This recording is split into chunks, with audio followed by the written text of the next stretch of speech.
দর্শক এই মুহূর্তে রাজধানীর কমলাপুর রেল স্টেশনে আছেন সহকর্মী নুসরাত শারমিন। সরাসরি যুক্ত হচ্ছি তার সাথে।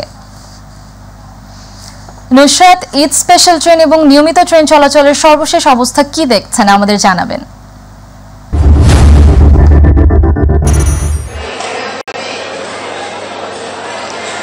আমাতুল, আপনাকে ধন্যবাদ। আপনি জানেন আজ থেকে কিন্তু শুরু হয়েছে স্পেশাল ঈদ যাত্রা। স্পেশাল ঈদ যাত্রা বলতে পারেন আর স্বাভাবিক ঈদ যাত্রা বলতে পারেন, কারণ আজ থেকেই কিন্তু মানুষজন শুরু করেছে তাদের নারীর টানে বাড়ি ফেরার যেই পথ চলা সেটি। আর ঈদের মাত্র কিন্তু বাকি 4 দিন। আর এই ঈদুল আজহাকে কেন্দ্র করে কিন্তু সকলেই নারীর টানে চলে যাচ্ছে নিজ নিজ গন্তব্যে, এবং সবাই চাচ্ছেন আসলে পরিবারের সঙ্গে মিলেমিশে যেন তারা সুন্দরভাবে তাদের ঈদটি কাটাতে পারে। কমলাপুর রেল স্টেশনের চিত্রটি যদি আমরা আপনাদেরকে ঘুরে দেখাতে চাই, অনেক যাত্রী কিন্তু আজকে রয়েছে, উপচে পড়া ভিড় আজকে। আর আজকের প্রথম দিনে সবাই আসলে যেতে চাচ্ছে তাদের পরিবারের কাছে, কারণ ছুটি কিন্তু অলমোস্ট শুরু হয়ে গেছে। আমরা যাত্রীদের সঙ্গে কথা বলেছি। আজ কিন্তু আমাদের প্রথম যে ট্রেনটি ছিল ঈদকে ঘিরে, সেটি ছিল রাজশাহীগামী ধূমকেতু এক্সপ্রেস। আর সেটি কিন্তু বিপর্যয়ের একটি শিডিউল বিপর্যয় অনেকেই বলছিল, কিন্তু শিডিউল বিপর্যয় সেটিকে বলা হয় না, বলা হচ্ছিল যে শিডিউল বিলম্ব হয়েছে। ছাড়ার কথা ছিল ভোর 6টায়, কিন্তু সেটি ছেড়ে গিয়েছে সকাল 7টা 20 মিনিটে। তো এখন পর্যন্ত অনেক ট্রেন আসা যাওয়া করছে। মোট কিন্তু 30টি ট্রেন এখন পর্যন্ত ঢাকা ছেড়ে গিয়েছে, রাজধানী থেকে 30টি ট্রেন গিয়েছে। আর আরও কিন্তু 68টি ট্রেন যাতায়াত করবে আজকে আমাদেরকে বলা হয়েছে, যেটি স্টেশন মাস্টারের কাছ থেকে আমরা জানতে পেরেছি। আর সাধারণভাবে আমার দুপাশে 2টি ট্রেন এখন রয়েছে অবস্থানরত। একটি হচ্ছে চট্টলা এক্সপ্রেস এবং আরেকটি মোহনগঞ্জ এক্সপ্রেস। মোহনগঞ্জ এক্সপ্রেস ছাড়ার কথা ছিল 1টা 15 মিনিটে, যেটি ছেড়ে যাচ্ছে না এখনো বাজে হচ্ছে 2টা 34 মিনিট।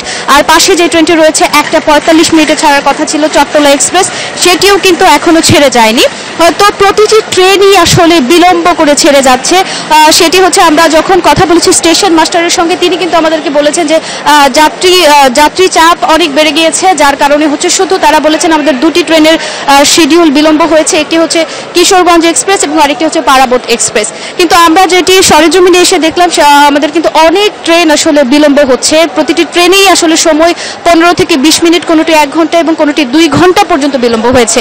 তো এখন পর্যন্ত সকলের কিন্তু চোখে মুখে একটি উচ্ছ্বাসের হাসি আমরা দেখেছি। যতটাই বিলম্ব হোক, সবাই চাচ্ছে যে ঈদকে ঘিরে তারা যত বিড়ম্বনার শিকারী হোক। আর আপনি কিন্তু আরেকটা জিনিস দেখবেন, প্রচন্ড গরম চারদিকে অনুভূত হচ্ছে। আর এই গরম উপেক্ষা করেই কিন্তু সবাই আসলে অপেক্ষা করছে কখন তাদের কাঙ্ক্ষিত ট্রেনটি এসে প্ল্যাটফর্মে পৌঁছাবে এবং কখন তারা বাড়ির উদ্দেশ্যে রওনা দেবেন। তো সকলের আসলে একটাই কথা ছিল, ঈদ যেন সুন্দর হয় এবং ঈদ যাত্রাটা যেন সুন্দর করার জন্য একটু রেলওয়ে কর্তৃপক্ষ আরও কাজ করে, সেটি কিন্তু তারা অনুরোধ করেছেন। তো এই মুহূর্তে আমাতুল, আমার কাছে ঈদ যাত্রার সর্বশেষ এইটুকু তথ্য ছিল। তার আগে আপনাকে আরও একটি তথ্য জানিয়ে দিই। এখন পর্যন্ত কিন্তু ঈদ স্পেশাল ট্রেন আজকে ছেড়ে গিয়েছে দেওয়ানগঞ্জ এক্সপ্রেস স্পেশাল ট্রেন, আগামীকালকেও ছেড়ে যাবে। তো এভাবে কিন্তু তাদের যে কার্যক্রম সেটি কিন্তু চলমান রয়েছে। সেই সাথে পর্যাপ্ত পরিমাণে আইন শৃঙ্খলা রক্ষাকারী বাহিনী কিন্তু মোতায়েন রয়েছে।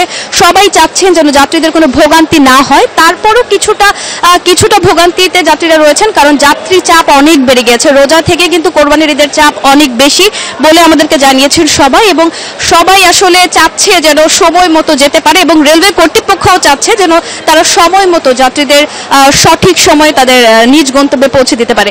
তো এই ছিল আমাতুল আমার কাছে ঈদ যাত্রার সর্বশেষ তথ্য কমলাপুর রেল স্টেশন থেকে। ফিরছি আপনার। নুসরাত, আপনাকে ধন্যবাদ।